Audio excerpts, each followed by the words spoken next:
The DJI Osmo Pocket 3 is an incredible little camera, and this no fluff tutorial should have you up and running in no time. Let me start off with something really important. Protect your lens at all costs. If this thing scratches, as far as I know, there is no easy way to replace it. And oftentimes when you have the camera turned off, this lens part can rotate out pretty easily. So if you just stick it in your backpack without the protective case, something in your backpack could scratch up that valuable piece of glass. So this case is very handy for that reason, and also for these. You can put your wide angle filter here if you bought the creator combo. It magnetically snaps to it, which is nice. It also snaps to your lens if you didn't know. That's how you connect it. And there's a place for the black Pro-Mist filter as well, which is a separate purchase. A tip to help you remember which way to put the Pocket 3 in the case is by remembering screen down. This helps protect your LCD screen, and the case keeps the gimbal locked down so your lens doesn't turn out, fully protected. Another nice feature they added was the ability to clip on the DJI mic to this top section here. So with this little setup, you can have everything nice and safe in your pocket, ready to use at any time. To charge the Pocket 3, use the USB-C port on the bottom, and if you attach the handle or the battery handle, the USB-C port will be on the sides. That's because the bottom of these handles are reserved for the 1/4-inch thread hole, so you can screw in the mini tripod, you can screw the Pocket 3 on a bigger tripod, or screw it onto just about any attachment that has a 1/4-inch thread screw. Something important to note is that when you attach one of the handle options, you may hear a sound that it's snapped in and locked, but just check to make sure that these are latched fully, because sometimes they don't completely latch on. You don't want the handle breaking free while filming. When charging, this green icon will pop up and turn off when done. DJI claims that the battery can be charged to 80% in just 16 minutes. For reference, it took the Pocket 2 48 minutes to reach 80% battery. Quite a big difference. And for those with the battery handle, which came in the creator combo, if it's flashing green, it means it's charging. And if you're out and about and wanting to know the battery percentage of this, just click the button on the front and it'll let you know how charged it is. A green light is 50 to 100% charged, orange is 30 to 50%, and red is 1 to 30% charged. Also, when the battery handle is plugged in, you can click your LCD screen on the Pocket 3, and it'll let you know how charged the actual camera is and how charged your battery extension is. In order to store media, you'll need a micro SD card. I picked up this 128GB Extreme Pro one from SanDisk, but I wish I had gone with a 512GB option instead. I'll put a link for these in the description. It's a bit tricky to put in the SD card. I thought my Pocket 3 had a defect at first. Like most micro SD cards, you'll put it in the opposite way of how you'd expect to put it in, and with the Pocket 3, you have to use your nail to really get it in there until you hear a click. You can't really just try and push it in with your finger.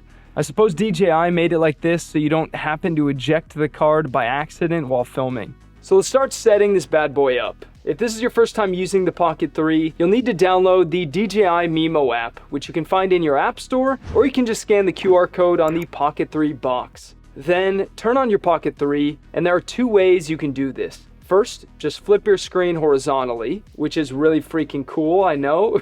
Or you can press and hold the record button here. Enter the Mimo app and set up an account if you don't have one already. Then follow these simple steps to connect your Pocket 3. Soon after that, it'll have you update your firmware. Once you have all that set up, you'll be able to open your Mimo app and connect to your Pocket 3, so you can basically use your phone as an external monitor where you can adjust all the different settings that we're going to go over. Let's start with the basics here. In the top left, you have the amount of space left on your card. It's showing you the total duration of media you can shoot based on your current settings. So watch how if we swipe up to see our resolution and frame rate options and change to 4K 30, now our camera will only be able to shoot about 3 hours of this higher quality footage before the microSD card fills up. This little icon here opens up a menu that DJI calls Smart Gimbal Modes, and we're going to come back to these in a bit. This camera icon brings up your different shooting modes. So you can create a panorama, take a photo, shoot video. You have a video setting specifically for low light, slow motion video, and a time-lapse option. Also, by hitting this little icon, you can access custom modes that you've set up. We'll be going over that a bit later as well. This button on the bottom right with the little rotating arrows is one way to flip your camera around. Another way to do this, which I quite like to do while filming because I find it to be easier, is to just press your joystick in 3 times. To remember this, think 3 see me and 3 away from me. That is dumb, I know, but I hope it helps you remember. Another helpful joystick tip is to double press to recenter your gimbal. This will always center your gimbal to the horizon no matter how the Pocket 3 is angled. So if you're filming something but you can't tell if your camera is tilting up or down slightly, double tap the joystick and the gimbal will level it out for you. And lastly, by pressing and holding the joystick in, you can lock the gimbal so the camera will continue pointing in the same direction no matter which way you move the Pocket 3. By pressing this little plus and minus button down here, you can switch between manually controlling the tilt of your gimbal and your zoom function. You can also press this area on the screen and move up or down with your finger to do the opposite function of what the joystick now does. So if the joystick is tilting your gimbal at the moment, then the on-screen controls will do the zoom. And if we press again, the joystick will do the zoom and the on-screen controls will move the gimbal. Since we're going over the joystick down here, pressing this red button next to the joystick is how you record and take photos. It's also one of the ways you can turn off the camera just by pressing and holding it. And of course, the other way to turn off the camera is by flipping the screen back to a vertical position. However, here's a little pro tip that I much prefer, and I know many of you might as well. If I'm shooting a video and I decide I want to take some vertical videos, the standard method is to swipe down to bring up your main menu, which we'll dive into in a minute, press the rotation button, and switch to portrait.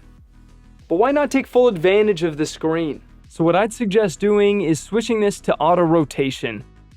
And because right now we have it set up to where if we flip the screen, it turns off, so we change that by hitting the settings icon, going to the second option, which is rotate screen to power off, and flip it to never. So now when you want to take a vertical video or photo, you just flip your screen and the camera will automatically switch to a vertical aspect ratio. But the downside is now you can't flip the screen to power off. You'll need to hold the red button instead. Swiping from the left of the LCD screen is how you can see the media you just captured. From here, you can preview your files, mark some as favorites, and delete them. Swipe this menu back to the left to exit. Swipe up to see your resolution and frame rate options. Swiping up in some of the other modes will access other settings like a timer when taking photos and specific settings when creating a time lapse. Swipe right to access different video and audio settings. You can turn on what DJI calls Glamour Effects, which can only be adjusted in the Mimo app. And as you can see, I went from an ugly doofus to a doofus that looks like he has a skincare routine. Not a setting I personally will mess with, but perhaps you might. You can also hit Image Adjustment, switch to Custom, and manually adjust the sharpness and noise reduction. By hitting Pro, you have access to manually adjust your exposure, white balance, picture profile, focus settings, and you can even hit the microphone icon to take full control of your audio. You can adjust your signal to be mono, turn on wind noise reduction, or change in which direction the mic and the camera will be picking up the audio. With your microphone connected, you'll have access to similar parameters, but I want to point out that if you're having trouble connecting your mic, which you can tell is not connected if you don't see this audio meter bar at the top of the LCD screen. So if you don't see this green bar, just press and hold the red button on the side of the mic until this light blinks blue. Then press and hold the link button for a second or two, and it should connect to the Pocket 3 after that. It sometimes can take a few seconds, so just be patient. So hopping back into the video and audio settings, use the Pro settings if you want full control over your video and audio. If you don't know much about exposure, white balance, etc., and you don't mind the camera making adjustments automatically for you, then no need to hop into the Pro settings. Just click Pro to turn them off. With this battery icon, if you want to see the exact percentage your battery life is at, you can just press the icon and it'll tell you. Swipe down to access the main menu. Let's run through these real quick. So this top left icon is your custom modes icon. So let's say you want custom 1 to be 4K 24 FPS. You want to use the Pro settings, so you can set your shutter speed to 1/50th of a second, your ISO to the base ISO, white balance to 5600 Kelvin, and your picture profile to D-Log 10-bit.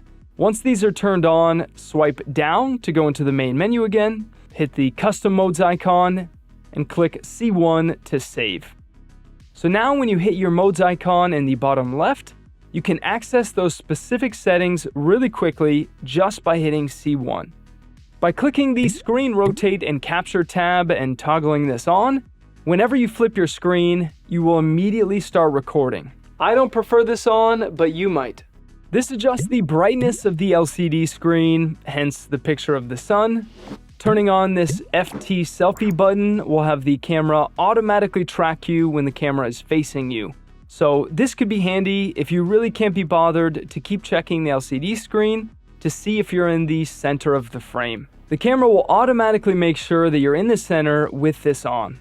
If you don't want to always have this feature on, but you would like it to have it track you or perhaps track something else in the shot, just double tap that person or thing on your LCD screen and ActiveTrack will be turned on. To turn ActiveTrack off, press the joystick or tap the screen again. The next tab is a useful one. It lets you change to one of the 3 gimbal modes. Follow is the default and is suggested for vlogging and most shooting scenarios. In this mode, the gimbal will pan and tilt, but not roll. So if you're a little lazy when holding the camera, it won't matter because the gimbal will keep the camera level and not have it angled. I would use this mode the majority of time while filming. Tilt locked mode is going to be a solid mode for getting smooth B-roll shots. If you want to get a stable push in, a pull out, a pan, then this is a great mode because the camera cannot tilt up or down. So basically, any up and down movement you make won't matter that much because your subject will stay in a similar place in the frame. The FPV mode is the no rules mode. The gimbal will move whatever way you point it. This is useful for getting shots with a little more creative motion. This little guy running here will adjust how fast your gimbal moves. Slow is going to be useful for smooth B-roll. Default is useful for vlogging in most scenarios. And fast is going to be useful in scenarios like this, where you want the gimbal to be pretty responsive. We went over this tab right here already, and this gear icon is your settings. Here are the most important things to know in this tab. You can adjust some settings for your wireless mic here. You may want to change the gimbal startup direction to backward if you prefer to have the camera face you whenever you turn it on. You can adjust the joystick speed, so I prefer to have my zoom set to the default of 4 and my gimbal speed to be slower at about 2. That way I have more refined control when I use the joystick to manually adjust the gimbal. You can turn on some grid lines so you can frame things in your shot a lot easier, and you can format the microSD card down here. This little button that we skipped over has the smart gimbal modes. You have 3 options. Face Auto Detect will automatically track the face that is closest to the center of the camera's view. Now something to note is that the tracking will activate for this only when you press record, so don't expect to see a track before you do that. Use dynamic framing when you want to track your subject, kind of like the previous mode, but you don't want them to always be dead center in the frame. So for example, let's say I want to place my subject in the very bottom left corner of this shot. Use the joystick to select the square and press the joystick in. The camera will keep you or your subject in that area of the frame while still tracking you.